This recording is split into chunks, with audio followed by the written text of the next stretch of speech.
Une mobilisation importante. Delphine Jubilard est introuvable depuis le 16 décembre 2020. La jeune femme a disparu à Cagnac-les-Mines dans le Tarn et n'a donné aucun signe de vie depuis. Les recherches se poursuivent mais aucun indice n'a permis de découvrir ce qui a pu lui arriver. Le principal suspect, Cédric Jubilard, a été mis en examen pour homicide volontaire sur conjoint le 18 juin 2021. Il ne cesse de clamer son innocence et est incarcéré à la prison de Toulouse 16 depuis. Alors que les recherches se poursuivent, la dépêche a révélé ce lundi 7 février que des chiens du groupe national d'investigation cynophile de Gramat, entraînés pour la recherche de restes humains, ont été mobilisés sur le terrain des fouilles, peut-on lire. Des animaux dont la capacité olfactive est aussi précise que précieuse, est-il ensuite précité.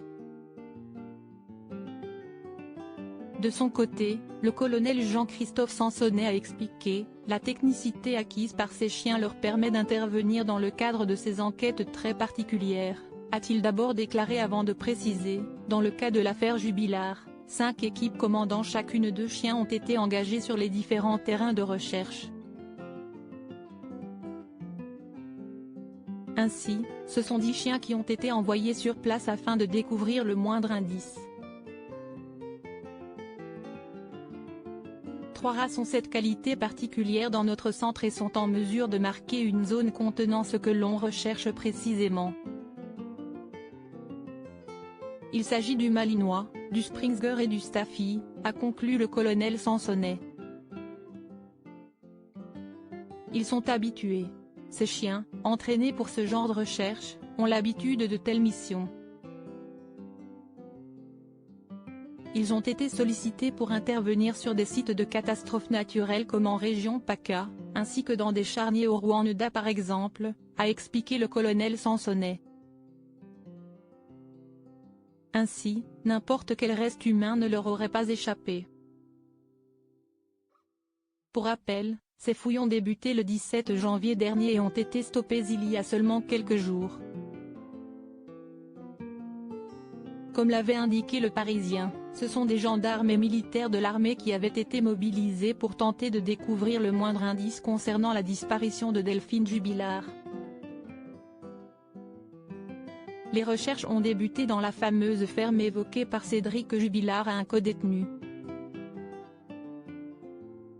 Celle-ci est située au sud de la commune de Cagnac-les-Mines, non loin du domicile des Jubilard. C'est le principal suspect qui avait affirmé avoir enterré le corps de Delphine dans la ferme qui a brûlé. Ni le téléphone, ni les vêtements, ni le corps de la jeune femme n'ont été retrouvés. Par la suite, une zone boisée, située en contrebas de la ferme, le long d'un cours d'eau. Avec plusieurs jours de travaux de déboisement et de terrassement, aucune réponse n'a pu être apportée aux proches de la jeune femme.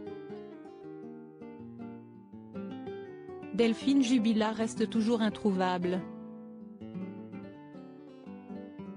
Delphine Jubilard, quelle demande a récemment été faite?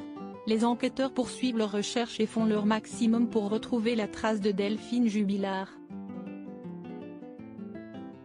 Il y a quelques jours, Le Parisien a révélé qu'ils ont fait appel à Google pour récupérer les données GPS du téléphone de Delphine Jubilard, peut-on d'abord lire.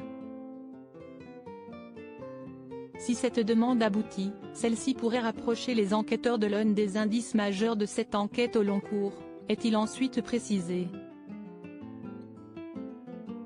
Pour rappel, une même requête a été formulée pour les données de géolocalisation du portable de Cédric Jubilard. Vont-elles permettre d'obtenir des réponses concernant la disparition de l'infirmière ?